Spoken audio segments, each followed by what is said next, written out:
Beside him, the little chip. Oh, that's a beautiful goal. Shamrock's got one back. Tears came to my eyes. We went 2-1 up, and I heard those thousands of Sligo people. I was proud, and we went out and won. Best town in the world. Best town in the world. Best town in the world. More drama here. Gilani, North, Elding, 3-2. They'll be looking for Stenson's head away at the far post, and over it comes Elliott. Stenson.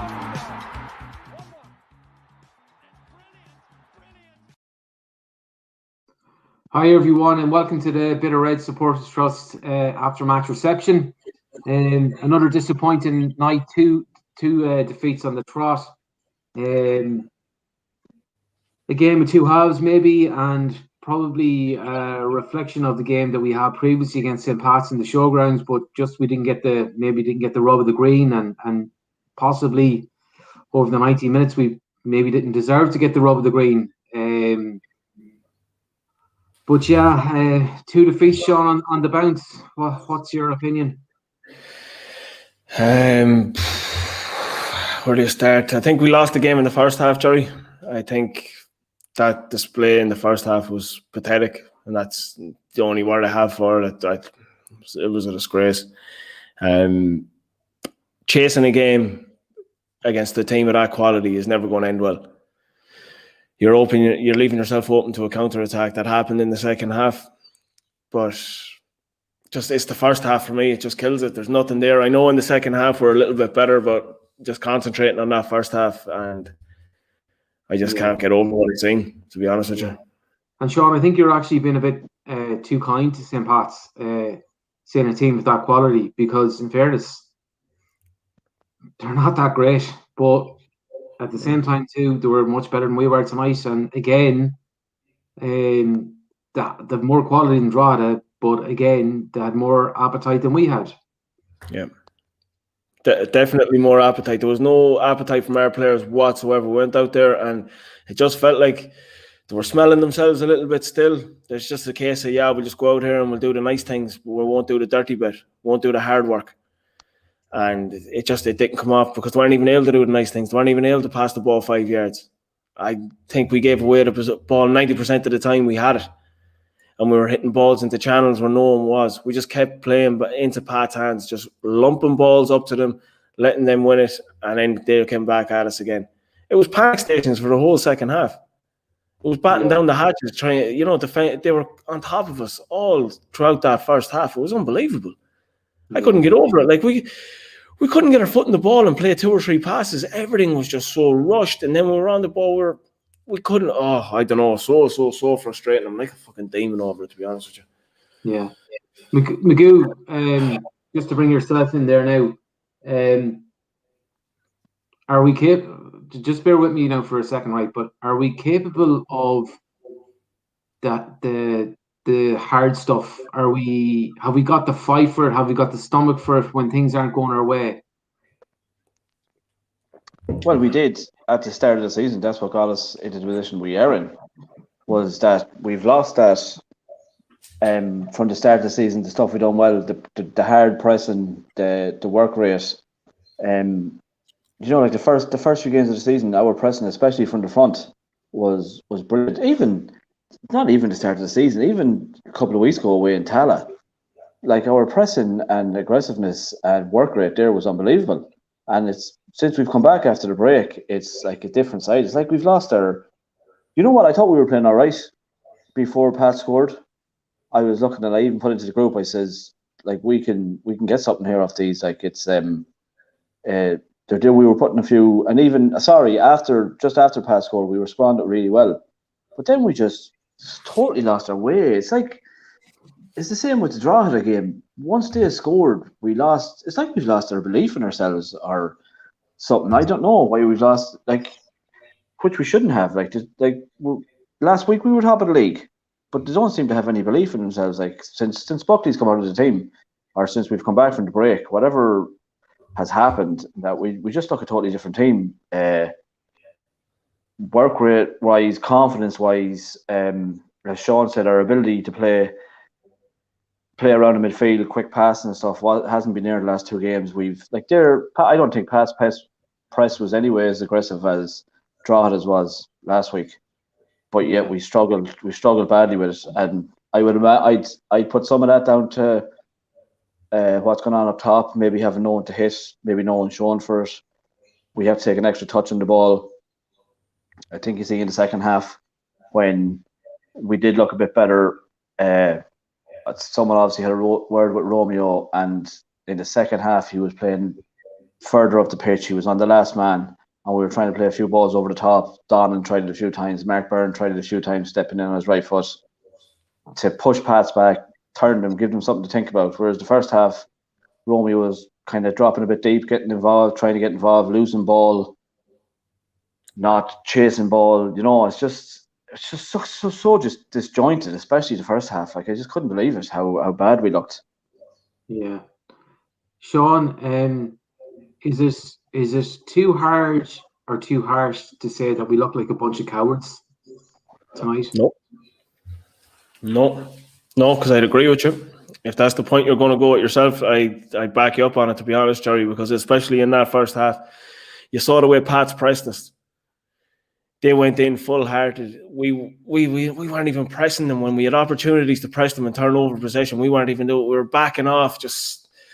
We wouldn't commit to a tackle. Like that first half was crying out for someone to go in and smash someone, just up the tempo a little bit and just try and raise the game a little touch. And no one even done that. No one stood up to the plate and done that. I think cowards is the way to put it in the first half, especially. In the second half, I thought we were better. We had a spell, and it was clear as day. When David Cawley came on, he changed the game for us. I thought David was excellent when he came on. Yeah. Absolutely brilliant. He was constantly showing for the ball. He was supporting players left, right, and centre. He was always there, linking up play. And he was very creative, actually, when he came on. Yeah. And I thought that was a really good spell in the game for us. And look, there was a couple of near chances with good balls into the box that, like the likes of Lee Desmond, just got a wee flick on before it got onto Romeo's head. But I thought that was the time as well where Buckley should have made another change, and that's where we needed to see Johnny Kenny and just add to that pressure that we were putting onto them. And we didn't see that. I think a lot of blame tonight goes down to Liam Buckley, because I thought tactically we were wrong. I thought we needed to go into the game. We discussed it on the pod during the week, and Magoo especially was on about it, and yourself, Jerry, is we needed to play with a 3-5-2 today. We were swamped in midfield from the start. We couldn't get a hold of the ball whatsoever. The players constantly coming in on top of us in the midfield. Niall and Greg were smothered in there. And obviously we were terrible on the ball to add to that, which didn't help. But whenever we did get into the midfield, it was just, they were swamped straight away. There was 2 or 3 men pressing them. They were constantly turning over possession on us. We needed an extra man in there. And that's why you saw when David came in, he dropped in and helped in that. And the game turned around for us. So it needed to be from the start, and we didn't do it. So it does. Liam Buckley has to take a lot of blame tonight for the performance as well. Magoo, 3-5-2. Yeah, that's right. I was saying, I thought, we were even talking about it earlier, Jerry. I was saying I thought that should have been the way to go. I wouldn't say cowards is probably a bit strong for tonight, because, like we just said, we probably started off with the wrong formation, which put us under pressure straight away, especially midfield. And you have to remember too, like, for as bad as we played, it's been 2 mistakes that have done us tonight again. Like, McGinty's made 1 save in the first half, and a brilliant save it was too. Like the first goal, Gibson was trying some kind of, when he was taking it down and turned the man at the same time, pulling the ball out of the air on the volley. Like 20 yards from your own goal is not the place to be doing it. And then the second one, the penalty, the ball lost in midfield, where then Mahon has to dive in and misses, and then Bulger has to be tracking back, and he's coming from behind. So, you know, we created nothing, but yes, we still could have got something, if you know what I mean. We weren't. It's not like they overran us, as you said already, Jerry. It's up top as our Achilles heel at the minute, isn't it? It's just not, for something that we thought was going to be our strong point in the team at the start of the season. It's turning into our Achilles heel at the minute, and what to do with it, and who to play up there, and what formation to play to get the best out of them. And it's just becoming a real problem at the minute, to be honest. Yeah, and look, maybe cowards is probably too strong of a word, but I think when you're at the top that's sometimes as much a test of character as it is when you're at the bottom and how you Yeah, deal you with have to that. want it. Yeah.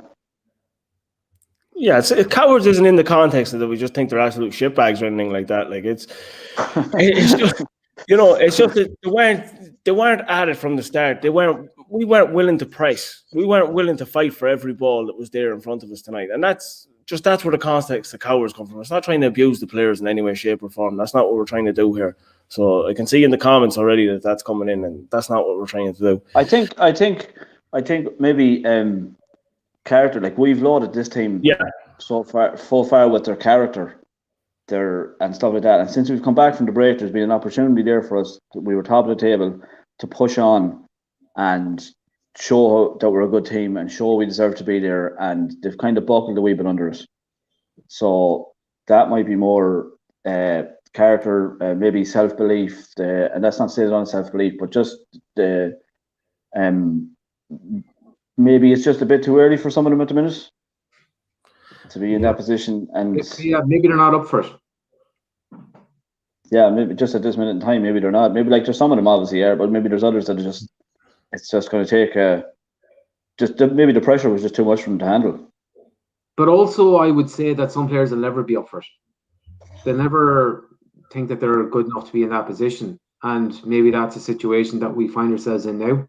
In that we actually got ourselves into a really, really good situation, and now they're like, "Oh shit, what do we do now?" kind of thing, and maybe that's just not in some of the players' mentality, and it's either kind of shit or get off the pot, really, at this stage. Either want it or you don't want it. And but for some reason they look like they're lacking confidence, though, which I find amazing, though.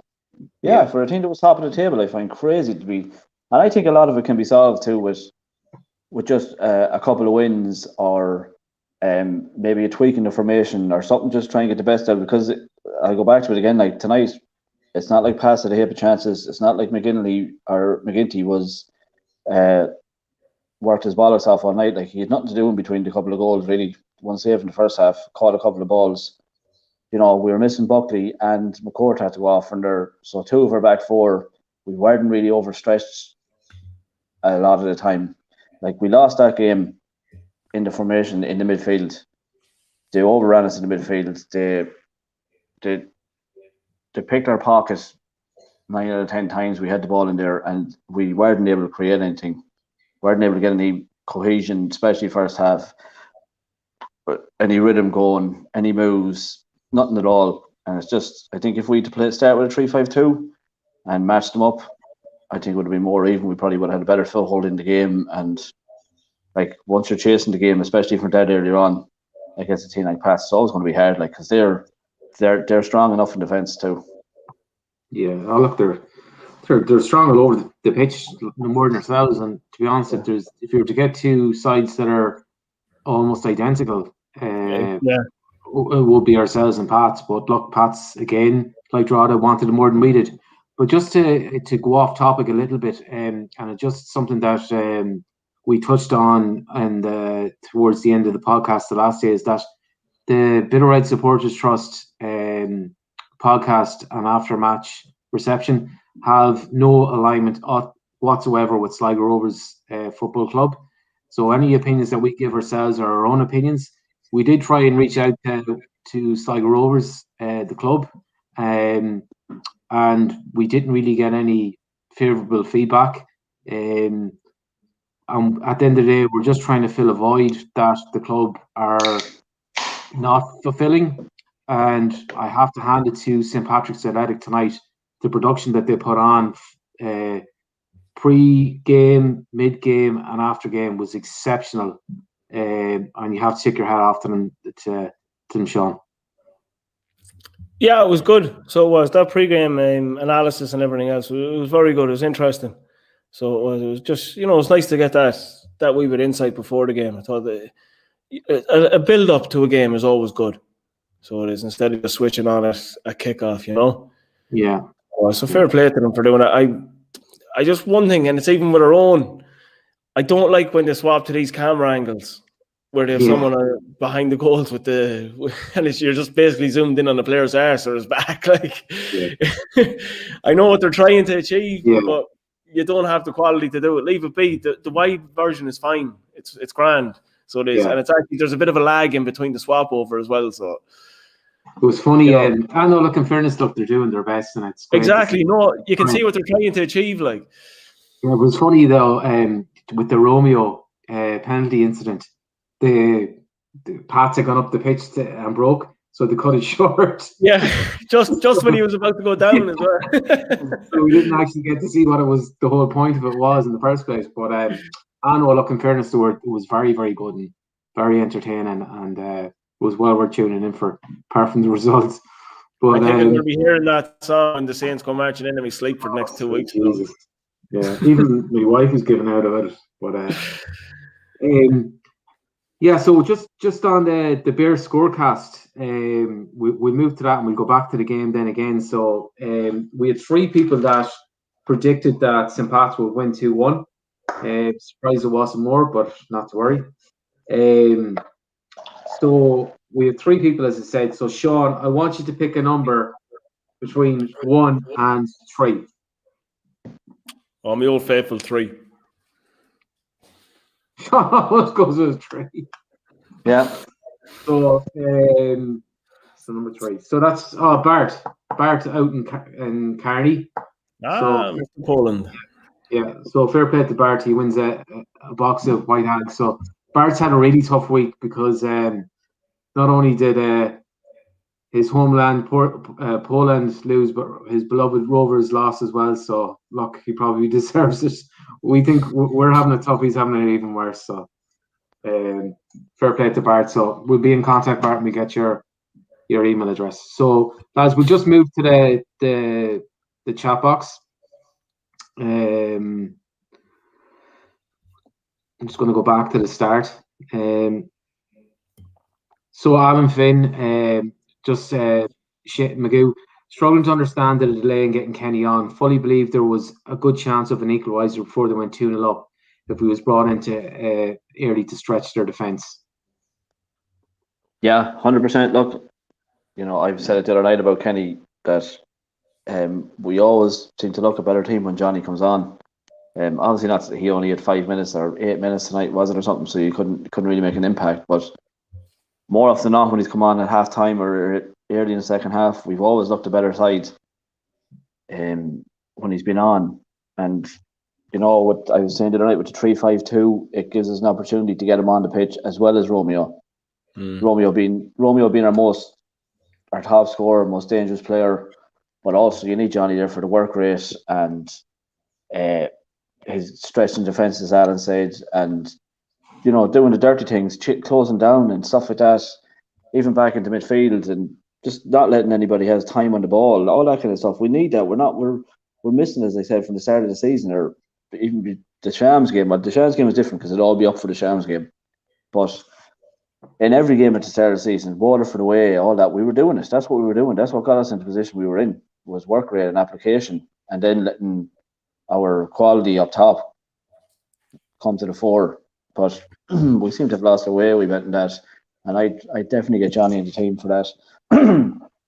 It's no coincidence that he was in the team at the start of the season too. So yeah, and just on that, I think in the last, it's something I mentioned previously. In the last 9 or 10 games now, I think it's 10. We've scored 3 goals from open play, and Johnny got 2 of them. 3 goals out of 10, something around there. So we were scoring from open play at the start of the season. Yeah. So what's changed? Well, I think a lot to do with that is our presence from the front, and we're don't seem to be as aggressive as we were at the start of the season. Like I remember we came on to nearly the first one of these that we did, and Sean was eulogising over our pressing from the front. Like I can't remember the last time you done that, Sean. Either can I, to be honest with you, Magoo. Yeah. So I think something also another factor to that is that Gibson has gone into the number 10 role, and in those games we've created no chances pretty much from open play. that's going back to the 3 goals that we scored from open play, and one of them was where Johnny Kenny pressed McGinley in goals for the Harps game, and I don't know if Jordan was in the middle for that, but anyways, we've only scored 2 other goals from open play. So the aggressiveness from the front, but also maybe is Gibson better on the right than he is in the middle? Yeah, so I was a massive advocate of putting Jordan in the centre because I think he's all attributes of being in number 10. But we can't seem to get him on the ball enough in there. Seems to be the problem. So that's why if we have more chance of getting him on the ball on the wing, then I'd put him back on the wing because we need him on the ball. We need him to create stuff. There's no point in having him in number 10 if we can't. Like, and a lot of time when he's getting the ball, he has his back to goal when he's in the number 10 role, and it's just we can't. He's just not suited to play with his back to goal. Obviously, he wants to be turned and run, that fellas. And when he is, they're scared shitless of him. So we need. I definitely try to put him back on the wing, or like something. Like I said already, we need to sort out up top. Something has to be done because it's their Achilles heel at the minute, and we need to land on a formation that works for us, or in some way, shape, or form. And if some fellas have to be dropped or moved around for that, then so be it. Yeah, and Connor May, just to see the comment on the screen, he backs up what you're saying there. But Sean as well, look, my second sport was basketball, and I'm only like 5 foot, almost 6, I think. And I'd love to play in lots of different positions when playing basketball, but you know, it didn't, like, what I want and what I'm good at are 2 different things. Where do you think Jordan's best position is? Well, I suppose so far this season, and you'd have to say out wide right, wouldn't you? That's where we've seen the best of him, really. We've seen glimpses of him as the 10 being really, really effective, and I suppose you look at the goal against Dundalk and stuff like that, like, you know, it comes from him being in the 10, but as a team, we've been better when he's played out wide right. I think it suited us better. He's far more, you can't fault his work rate anyway in either out wide right or in the 10. His work rate is brilliant, but I think he's more effective out on the right, from what I've seen anyway so far this season. So he does have all the ability in the world, and I think he will be a fantastic number 10, but just at the moment, I don't think everything else around him is complimenting him enough to be in the number 10. Just at this moment in time. I think maybe a switch in tactics could change that as well. I think maybe if he was behind a 2, that could be different. You know, that could help him a little bit more. But being behind just the one striker, it limits his options as well. Yeah. So it does. But we've got to do what's best for the team. You know, look, one man isn't bigger than the club. We can't just facilitate someone. You know, we've got to look after 11 players out there. So we have, and if it means putting him out wide right to get the win, then that's what you have to do. Yeah. If you had a big man up there, a focal point balls were being played into him, and he was taking it down and laying it off to Gibson and he was facing goal, it's probably a totally different proposition. But you know, as it is in this moment in time, it's not working though. It's not at the minute, is it? No. And that doesn't all lie down to him either, because as you explained, maybe front or a bigger man up front, or you know, that focal point. But at this moment in time, with the current squad that we have, it just doesn't seem clicking.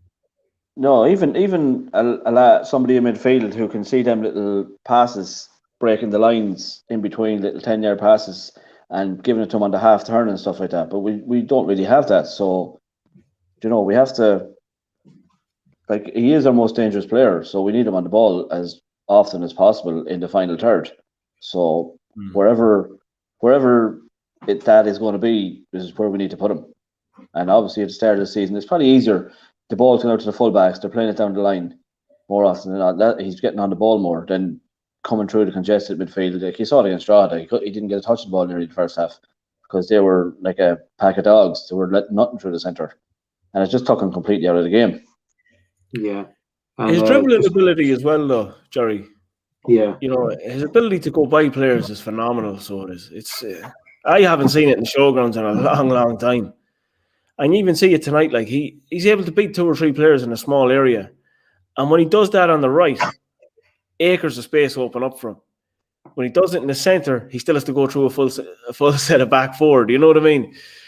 The space closes down an awful lot easier for him. So on the right, when he goes by a player, the space opens up, and it creates an awful lot more opportunities for us, and it stretches teams an awful lot more as well. And you can get the overload too. Like we're not getting an overload. Like you give the ball to Gibson up the wing, and he can hold on to it for 5, 10, 15 seconds, and that gives the fullback a chance to get up and go on the overlap, and then that gives their fullback a problem, and then their centre half equally then has a problem. If the fullback doesn't deal with the overlap, then the centre half has to come and deal with the overlap, and it's creating space in places. Whereas when he's getting the ball in the centre of the park, or in the number 10 role, he's invariably getting it with his back to goal for starters, so it's maybe just a layoff, or he's trying to turn, as you said, Sean, then he's turning into a lot of defenders, and it's just easy for him to crowd him out. Yeah. Whereas when he gets it 1-on-1 facing up to fullback, they're afraid they're trying to type in him because he just walks around him. And especially in the last 2 games as well, though, Magoo, like our white players haven't offered us anything. No. So they haven't. They've been non-existent in the last 2 games, which is really surprising. No. 2 of them are both very, very, very good footballers, but just going through a bad spell of form. And look, that's going to happen. But at the end of the day, even when you're just sitting talking and the rage settles down a little bit after the game, you know, you take stock and realize, look, we're due to go through a bad spell of form at some stage. Yeah. So and we're in it at the moment. That's fair enough. It's about how we react to it and how we come out of it.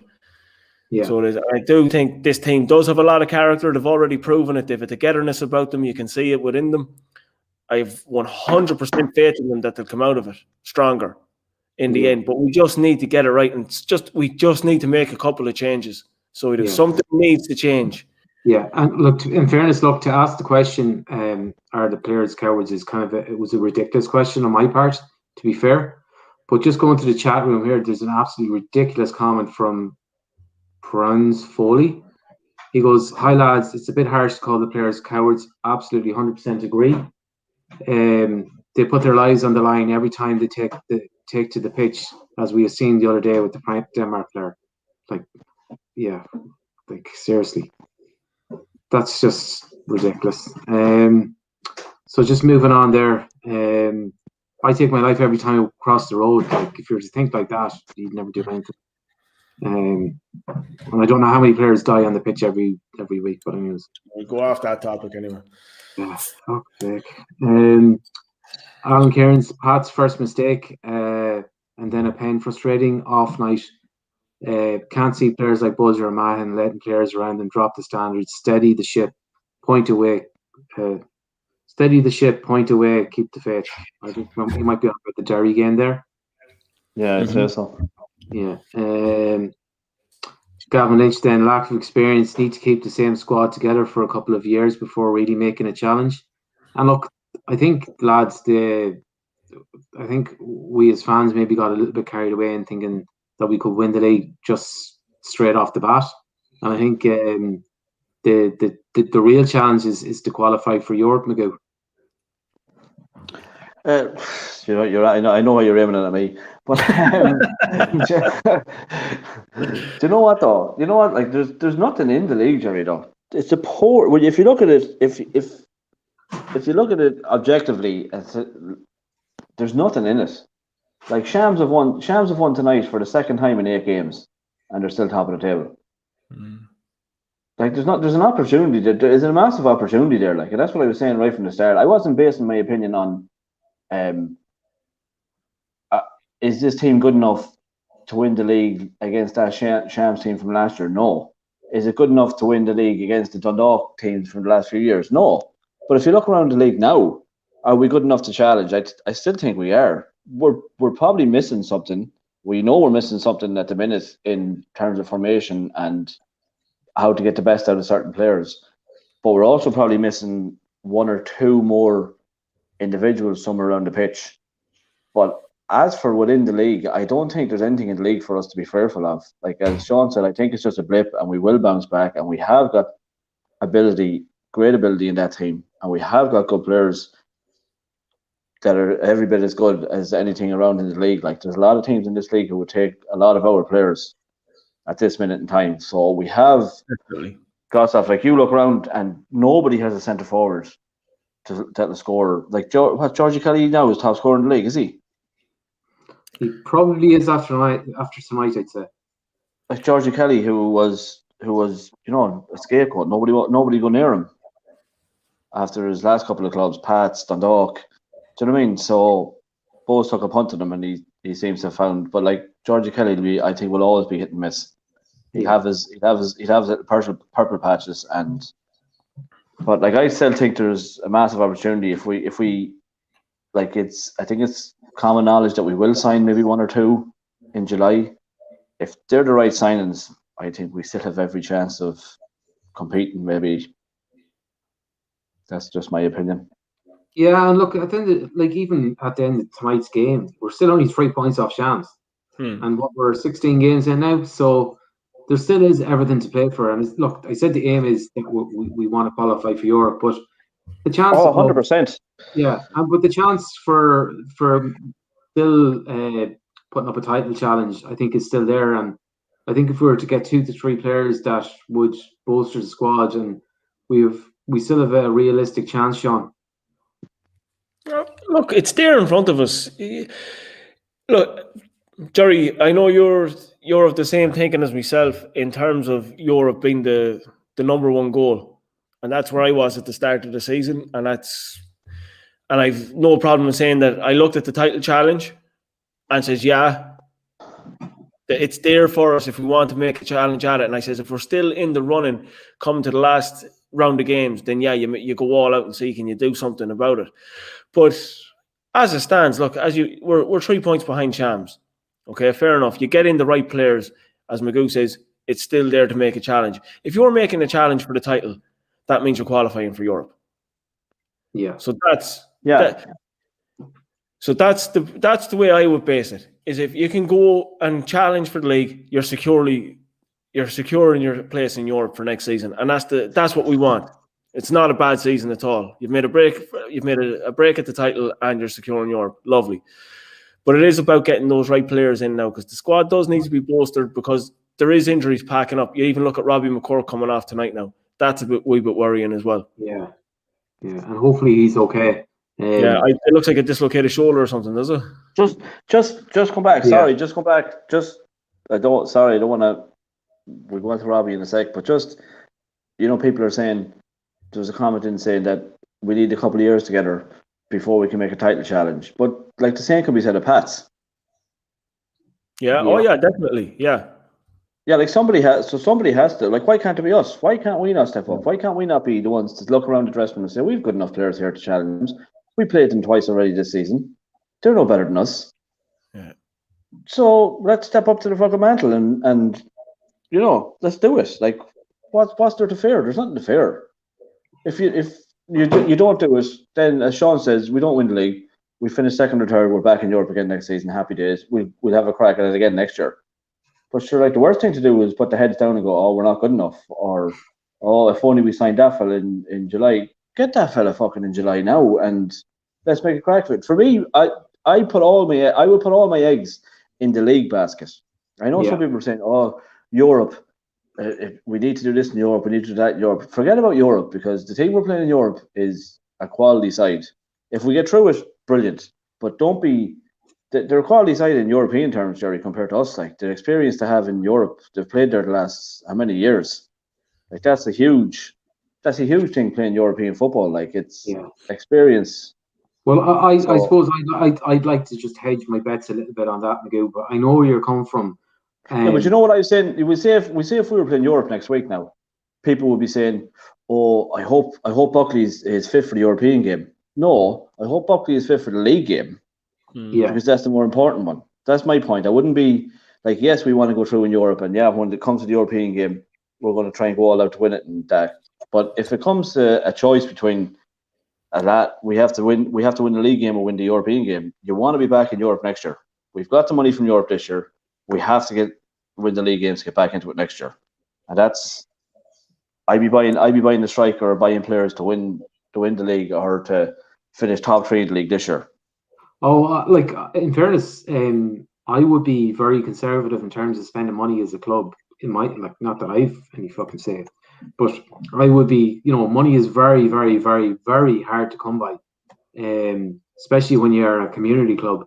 But I would be pushing the boat out to get 3 players in to make sure that we qualify for Europe. I would take that gamble. I would take that risk because we're never going to get a better opportunity to keep going, and I just think we have to do it, Sean.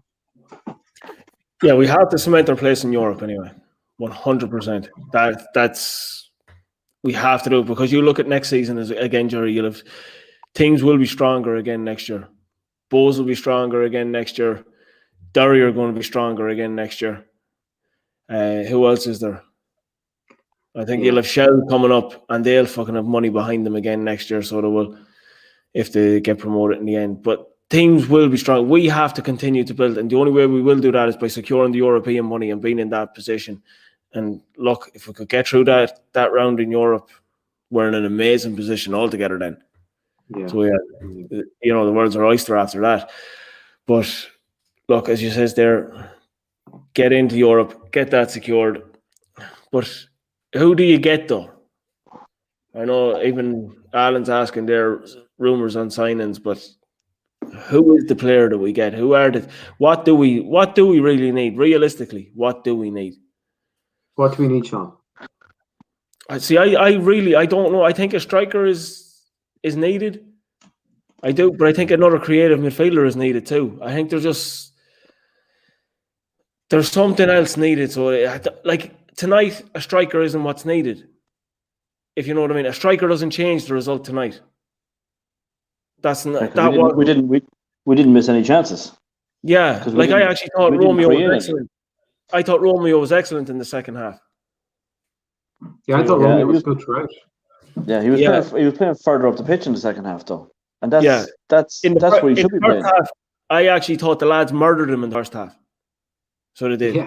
Yeah, they were playing balls into the corners and expecting him to chase in after them. It was madness, so it was.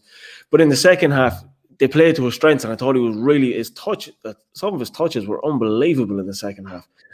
But a striker doesn't solve that problem tonight. I think it was more something we needed in midfield.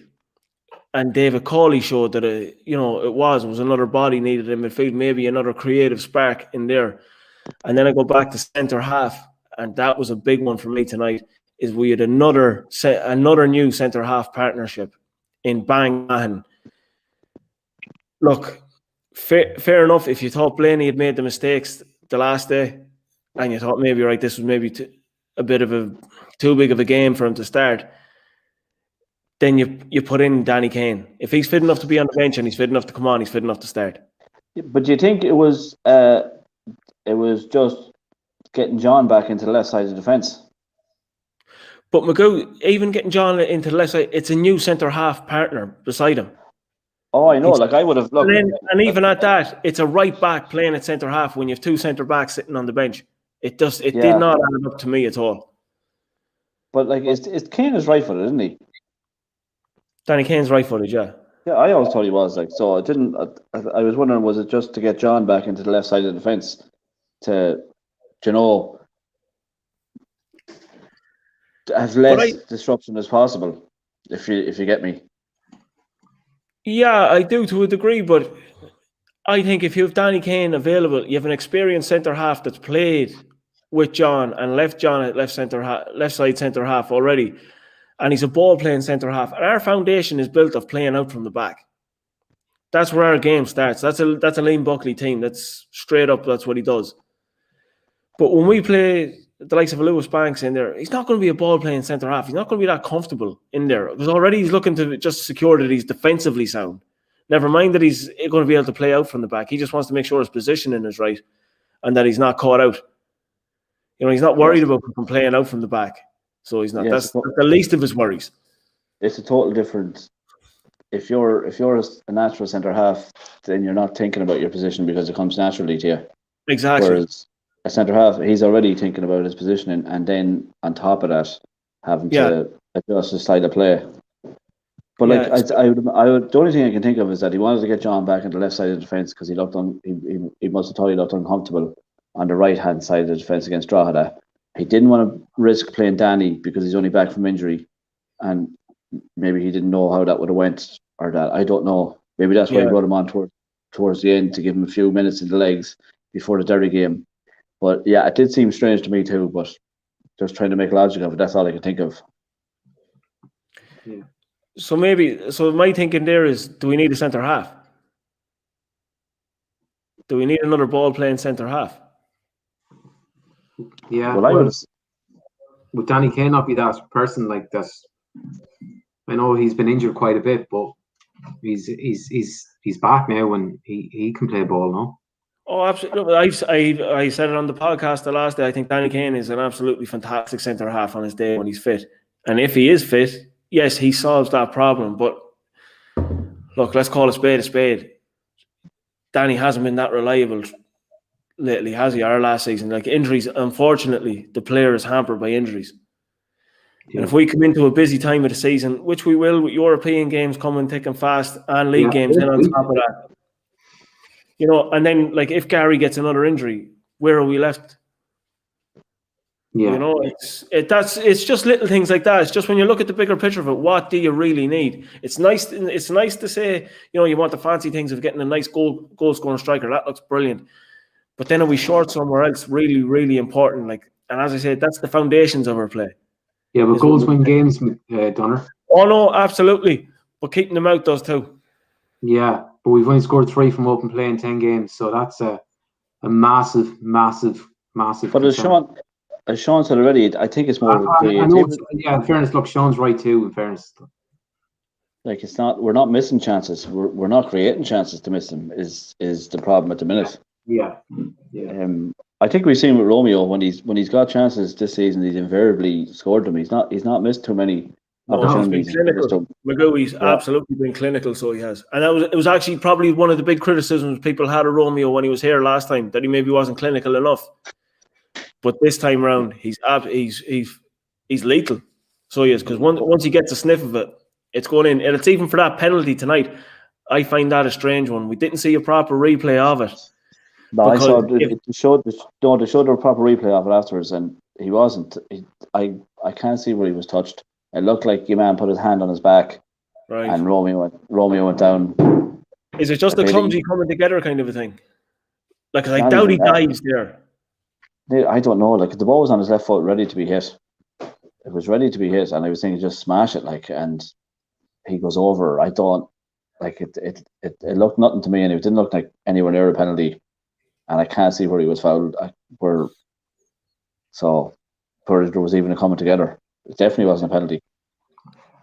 Just in the chat box as well. So there's some people agreeing with you, Magoo, and some people disagreeing. So Stephen Conn was saying just about, it's like my house. Yeah, absolutely. But just in regards, you know, Europe and the leagues, just so Stephen Conn was saying, look, there's more money in Europe, and I would tend to agree with him. But we'll leave that there because we've already discussed this. But you can't. You have to get back into Europe next season. I'm messing. I'm only messing. You know, I have to have the last word, Jerry. Yeah. I'm trying to stop you and I still can't. But anyways, Andrew Dodd, striker and attacking midfielder needed, and Gibson on the right. So I think it's probably down the spine of the team ago that maybe we need strengthening. Centre back, centre midfield, and centre forward down the spine. Like, I don't know if we need a centre back. Like, if like we know money's going to be tight, so it'll be priorities. So we have 4 centre backs, I think, at the club at the minute.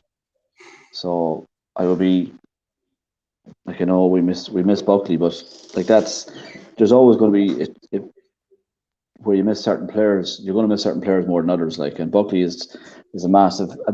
Apart from anything else, apart from his leadership and his ball play, it's just his calmness around that he brings to everything else around the defence and stuff is badly missed. And you can't. It's very hard to get that and replicate that with fellas you bring in. That's just the character of some fellas, and that's just the way it is. That's why he's playing there. You know, so like if you bring another centre half in, he's only going to be sitting on the bench. So I don't see the point in. Yeah. Well, we have already 2 sitting on the bench. There's not really much point in that. You want to be bringing in someone who's going to challenge the first team, challenge the first 11. So, like probably like a number 10 type midfielder. We've tried to put Jordan in there. It doesn't seem to be working for whatever reason. It's probably a lot to do with midfield. It's probably a lot to do with maybe our formation. I don't know. Maybe if you go 3-5-2, do you get more attack and play? Do we get more ball in around the centre of the park in the final third with the fullbacks pushing up further? Do we start creating overloads on the wings where it starts bringing more, where we have more possession in the final third, where we can start getting the likes of Gibson, Romeo, and De Vries, if he's in there, on the ball, more touches in the opposition half, on the ball longer, not just fleeting moments where the ball goes up to them every couple of minutes and expect them to do something. Have them more involved in the game all the time. If we change formation, I don't know. I really don't know where you could strengthen, but I definitely would be getting a number 9 in. Like I know Romeo's played there and we're that, but I definitely will be just somebody who can give us a different option. Like I know I was saying there's no point in bringing centre half in because he'd be sitting on the bench, but bringing the centre forward in is different because he will come on for 20 minutes or half an hour in the game. That's a fact. If it's 0-0 or like tonight you're losing 1-0, you'll bring on a fella to change formation. A big lad, big fella stand up there, hold up the ball, start bringing people into play. If you want to just start playing a wee bit of a different way, so that's definitely one I would bring in. Yeah. Sean, could you just go back to the previous comment that you had up there? I think it was from Conor May. So, and this is, it's a really interesting point. Surely Everton have a good player to loan us. 2 of Pat's best players have come on loan from Premier League clubs. That's probably a little bit disappointing in that link up hasn't been. I know COVID and stuff like that has really hindered it, the growth of that, which is really, really understandable. But, and,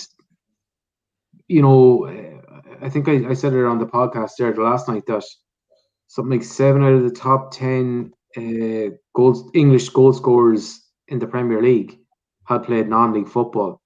And surely our division is a great learning curve and a good training ground, better than the under-23 league in England, Sean. Yeah, absolutely. But in regards to Everton there, like, I don't know how much attention was being paid to their youth system by the first team. Like, because Ancelotti didn't even know some of the younger players that were there. Like, it was made a show of on Sky Sports one day when he was asked about the young lad Garboot getting released. He didn't even know who he was. Yeah. So I don't know how much interest he was putting into where they were going on loan or anything like that, or who was the final say. I bet you knew he played in Madrid's youth team, though. So I don't know, would there be a change?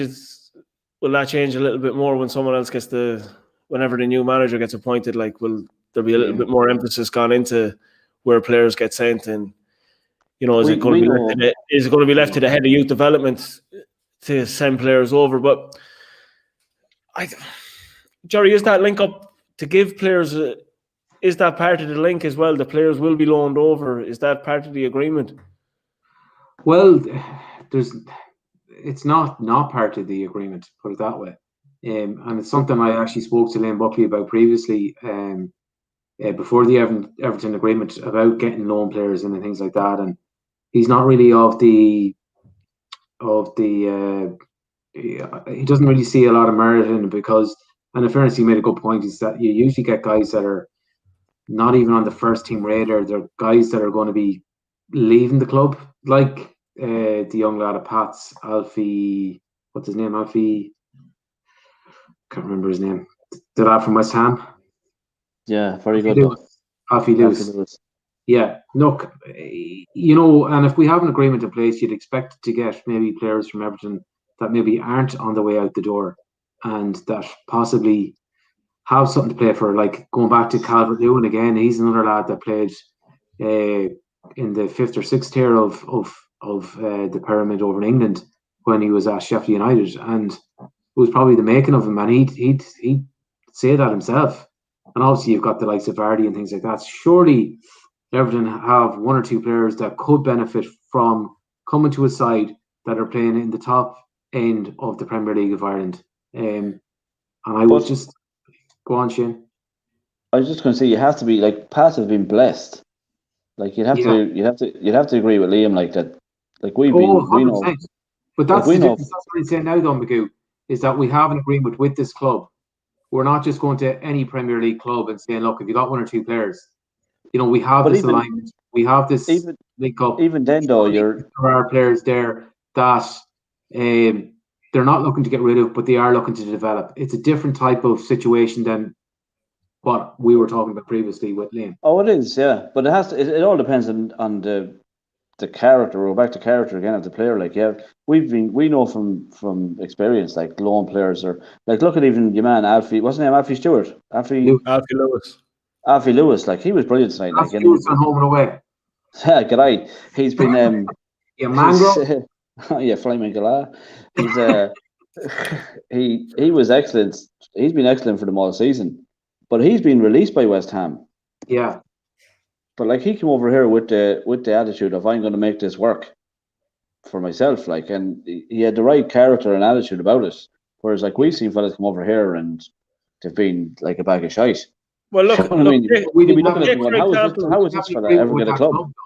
What I'm saying to you is that I would. Oh, I understand it, but I'm saying even then, going places, and this is a stepping stone for them, a brief one, not the guys that are on their way out the door, because we have that agreement in place. But it's about how serious Everton take that agreement as well, though. In terms of they have been taking it, they've been taking it every bit as serious as like Rovers have been taking it. Yeah, no, but I don't mean that. I don't mean that in a disrespectful way. Yeah, no, I know that. Yeah. But so I think which players would descend us is what. Yeah, because is it a case where you get stuck getting another Janai Gordon? No, but that's the point I'm making, is that Janai Gordon was on his way out the door. They couldn't wait to get out the door, and part of that was sending him to Sligo to get him out the door. What I would like to see is that we have an agreement in place with Everton, and that the players that they will be sending us aren't guys that are going out the door that they're looking to develop. Yeah. I.e., like Calvert-Lewin, that's right. He's a bit raw. He's a bit rough. Let's see let's get him game time in a proper league where he can develop. So it'll be mutually beneficial for both clubs. My point was that Alfie Lewis came over when he was on the way out the door. But they're few and far between, and that's kind of part of the point that you're making. What would exactly? But like, you could get a lad from Everton who thinks I'm going to have here for 6 months. I'm going back to Everton. So am I bothered? Yeah, but like what I'm saying is that like you would expect Everton to send a lad that has the right mentality, that they're looking to invest in. But this is Sean's point. Then will they send us them lads? Yeah, or but that's what I'm expecting. Will them lads go down to Tranmere and thing, and then they'll send us the couple of tiers below, who mightn't be as have the same character? Could it be a case where we haven't heard of any players coming over on loan or anything like that? There hasn't even been a rumbling of it. Could it be a case that Everton are assessing what we're like as a team? Because let's be honest, they would have paid no real attention to us before this agreement. All right. So as a football team, as how we play, our style of play, everything about us, how we operate, training wise, they've seen an awful lot more now with the way their interaction with the coaches and everything else at youth level. So maybe they might assess us as a club and say, well, all right, look, they do things the right way in Sligo. That's actually a good place to send a player that we're looking to develop, because they place an awful lot of emphasis on their youth system. They'd be probably one of the most progressive clubs for youth players getting a first team debut. So they want their players going into the right environment that suits them, that matches up with the way they want to progress as a club as well, and how they want their players to be treated and how they want them, and even in a style of play. So maybe it was a case they're assessing us and just seeing where we're at and seeing is it the right environment to put us into. And maybe it could be a case that it mightn't even happen this season, and they say, well, no, maybe next season, we'll be willing to give you one or two decent players or whatever it may be. Just to say I'm not. It's no slight on Everton. I'm not trying to put any slight on Everton on that because I know for a fact they're in constant contact with the club every week, and their youth coaches are in constant contact with the club every week, and our youth coaches and Connor are in constant dialogue every week. So it's no slight on them. I was just trying to back up Liam's point of view that you just don't know what you're going to like. If you're Liam and Dave Campbell and John Russell and you're looking for a new player, you can assess them players. But when you're looking for a loan player, it's very hard to probably make that judgment on them. You're going on what the club, you're asking the club, and they're telling you what do you want to hear because they want to give you that player. Yeah. Whereas, but I suppose going back to the point that you're making, we're in constant communication with Everton. Constant communication. No slight in Everton at all. We know that ourselves. It's on a weekly basis, and there's a hell of a lot of stuff going on behind the scenes. And I suppose that's the point that I'm trying to make, is that it's not your regular agreement of a loan player. We're not getting him from West Ham, who we've absolutely no connection with at all. We have a relationship, a professional relationship on a weekly basis, and I suppose, look, we need players to bolster the squad. We don't have a hell of a lot of money, and wouldn't it be great if we could get one or two in? But as Sean says, look, to be honest, I don't think it's going to happen this season. But you would like at some point that it would help us, and it would also help some of their players then too, because there's no better breeding ground than this. And this is just a point I'm making. Right. I'm just making this point now, just thinking of it here. Could it be a case where Liam Buckley's thinking, why bring a 19-year-old over from Everton to block the path of a 19-year-old coming through the academy at Sligo? Yeah, but if a 19-year-old at Everton is ready to go into our first team and a 19-year-old here isn't, well, then do it.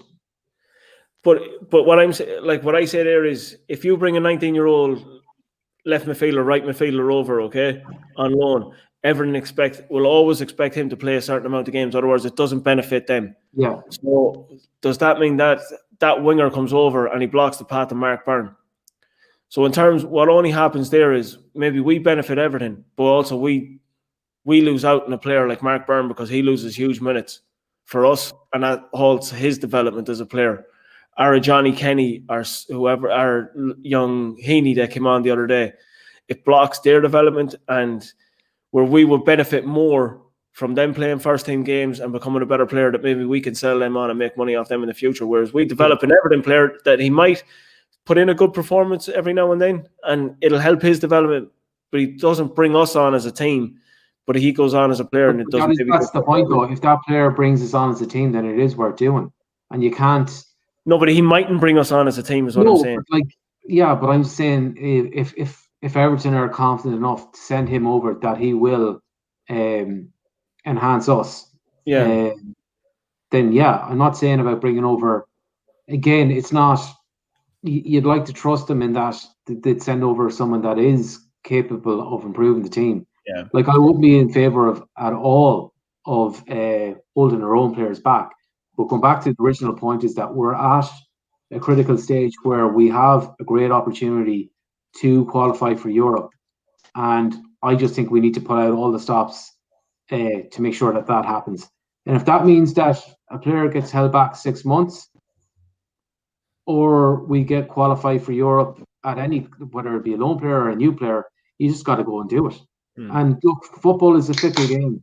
You know, if we don't qualify for Europe, then Liam Buckley is going to be under pressure, 100%. Absolutely. So he has to look after himself. And that's part of the reason why you might want to bring in a loan player, but that's... And Jerry, and then there's the other side of it, as you're alluding to already, is you bring over a young lad who just needs a goal. And he just gets one goal and he takes off like a rocket. Like, all the potential is there. That's why he's at a club like Everton in the first place. Maybe he's struggling for goals. He comes into our league and he gets a goal as a striker and he takes off and he gets 20 goals for us. And that benefits us as a team. That benefits Everton. Everyone's a winner then. So there's ups and downs to it. Like, it's just the loan market is a very, very risky market. Yeah, and just Stephen Conway again, didn't Johnny Ventre make reference to this type of loan recently? Yeah, he did. He was on about trying to get some sort of agreement between ourselves and Blackpool. And that's not to say that can't happen. You know, you can have more than one agreement with one club at any one time, so that could suit as well. But yeah, look, we're coming up 2 seconds off an hour. Before we go, I'd like to. We haven't heard from Ryan Matthews tonight, but I'd like to wish Sean a happy birthday. Hey! It was our little baby Sean's birthday yesterday. Thanks very much. The big birthday. Big birthday. Look, signs are on him too. Look, the hair is fading. I don't know if that was the game now, if that was the stress of the game or the years, but you're definitely looking older anyway. You're still looking good, Sean. You're still looking good. You're still the best looking done. Oh, he's gone. Look, he's frozen. He's gone. He's frozen. I'm frozen. I just dropped out there the second I was going to say. No, what I was going to say is just on the very, very, very start is just, and I want it to be known because I do know some of the players watch this tonight, is that cowards thing is not a personal attack on any player whatsoever. That wasn't meant, and I know Jerry means it the exact same way. It wasn't meant in the context of actually being a coward. It was just about the application and the pressing towards the game in the first half. Yeah, and probably a lack of belief in themselves more than anything else, to be honest with you, because they are a good team. And let's just take the bull by the horns and go for it. That's look, they're not cowards, of course they're not. It's just believe in yourselves and fucking go for it. We're every bit as good as St Pats, every bit. As anyone in this league. Yeah, it's just kind of frustrating that you get a bit overrun by them, and because whatever. And look, we do need to go as well. I understand that, but even just to go off on tonight, the league in general was eulogizing over Drogheda after their performance against us. Eulogize, there was nothing like them. This was an unbelievable side. All of a sudden, they go out tonight and get walloped 5-0. Yeah. Drogheda will be like that all season, though. Yeah. It just shows you we as a team have shown an awful lot of stability throughout this season. We've held a very high, consistent level. So we have. And then I think it just hurts us a little bit more as fans when it just drops that little bit and we're on the back of 2 defeats. It's hard to take. But we will 100% bounce back from this. I have no doubt about that whatsoever. Look, 2 defeats is a blip. Yeah, absolutely. Football happens. Yeah. It's just a blip. It's if you lose 3 or 4 in a row, it starts getting to crisis mode. So we have an opportunity now, an opportunity quickly on Monday, quick turnaround to go and put it right. 3 points in Derry, depending on how other results go, but we'd be at the very worst. Joint second? Yeah. Yeah. So. and that's meant to be a bad thing, isn't it? Yeah. So get over. If you get 3 points in Derry, your blip is behind you, and move on then for the rest of the season. Yeah. Just one thing before we go. So I've done an interview with Kieran that's in the Supporters Trust, and we're going to put it up on social media. So Kieran is he's in the National Learning Network there in Bridge Street. So the guys there give him a project to do, and he came up with the idea of doing a project of interviewing fans, players, ex-players of Sligo Rovers. So it's really, really good, and he's putting a lot of hard work into it. So he's done loads of interviews. No, sorry, Kieran. I can't think of his second name now. Big Kieran, English Kieran. Anyways, he's putting a load of videos together, interviews and all that. So we'll put it up on social media. Don't want myself today, just to give a taster of what he's doing. Look, he's complete amateur, the same as ourselves. He's only learning, and it's great for him. And it's a nice wee project. And fair play to Kieran for doing it. So the National Learning Network is to help people develop and stuff like that. So it's something that's really, really good, and fair play to Kieran Gilmartin. So yeah, there it came to me. The brain freeze. So thanks, Kieran, for doing it. Jesus, talk about letting yourself down. But anyways, Yeah, look, just Michael Melly there. Just good debate, lads. No points tonight on the pitch, but some great points in the chat. And look, onwards and upwards, and bring on Derry. It's great that we have a game coming up thick and fast on Monday, and I firmly believe that we'll bounce back and we'll get something from the game. And you know, we're still in the thick of it. 2 games won't define us, but like, just to reiterate, the players need to have more confidence in themselves, because they're an unbelievable group. There's unbelievable character there, and I just want to apologise about the cowards thing. I didn't mean it like that, and I apologise if it came across that way. So that's it. Over and out, and we'll see everybody on Monday night at 10 o'clock on a school night.